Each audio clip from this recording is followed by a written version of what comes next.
ಭೀಮೆಯ ರೌದ್ರ ನರ್ತನಕ್ಕೆ ಮುಕ್ಕಾಲು ಭಾಗ 6 ಜಿಲ್ಲೆಗಳು ಮುಳುಗಿ ಹೋಗಿದ್ದಾವೆ.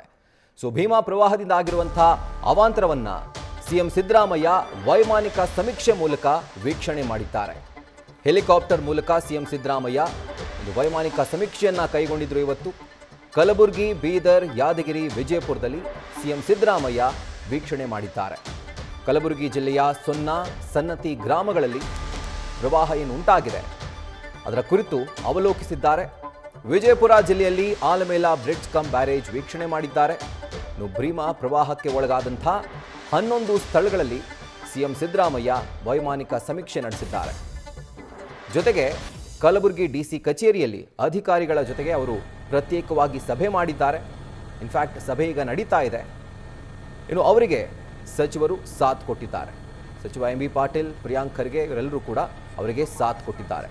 ಇವತ್ತು ಸಿಎಂ ಸಿದ್ದರಾಮಯ್ಯ ಪ್ರವಾಹ ಪೀಡಿತ ಪ್ರದೇಶಗಳಿಗೆ ಹೆಲಿಕಾಪ್ಟರ್ ಮೂಲಕ ತೆರಳಿ ಅಲ್ಲಿ ವೈಮಾನಿಕ ಸಮೀಕ್ಷೆಯನ್ನು ಕೈಗೊಂಡಿದ್ದಾರೆ. ದೃಶ್ಯಗಳನ್ನು ಗಮನಿಸ್ತಾ ಇದ್ದೀರಿ.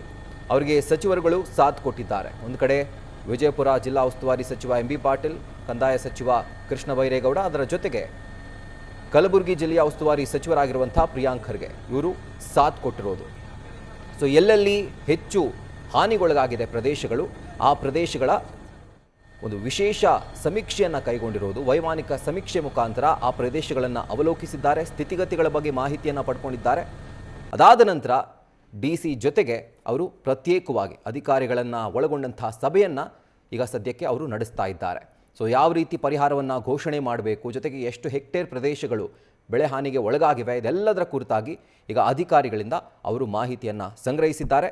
ಆ್ಯಂಡ್ ಇವತ್ತು ನಡೆಸಿದಂಥ ವೈಮಾನಿಕ ಸಮೀಕ್ಷೆಯ ಎಕ್ಸ್ಕ್ಲೂಸಿವ್ ವಿಜುವಲ್ಸನ್ನು ಗಮನಿಸ್ತಾ ಇದ್ದೀರಿ. ಸಿಎಂ ಸಿದ್ದರಾಮಯ್ಯ ಇವತ್ತು ಉತ್ತರ ಕರ್ನಾಟಕ ಭಾಗದ ವಿಜಯಪುರ, ಕಲಬುರಗಿ ಈ ಭಾಗದಲ್ಲಿ ಹೆಚ್ಚು ವೈಮಾನಿಕ ಸಮೀಕ್ಷೆಯನ್ನು ಇವತ್ತು ಕೈಗೊಂಡಿದ್ರು. ಹಾಗೂ ಅದರ ವಿಜುವಲ್ಸನ್ನು ಗಮನಿಸ್ತಾ ಇದ್ದೀರಿ. ಅವರಿಗೆ 3 ಜನ ಸಚಿವರು ಸಾಥ್ ಕೊಟ್ಟಿದ್ದಾರೆ. ಸಚಿವ ಎಂ ಬಿ ಪಾಟೀಲ್, ಕೃಷ್ಣ ಬೈರೇಗೌಡ ಹಾಗೂ ಪ್ರಿಯಾಂಕ್ ಖರ್ಗೆ ಈ 3 ಜನ ಅವರಿಗೆ ಸಾಥ್ ಕೊಟ್ಟಿದ್ದಾರೆ.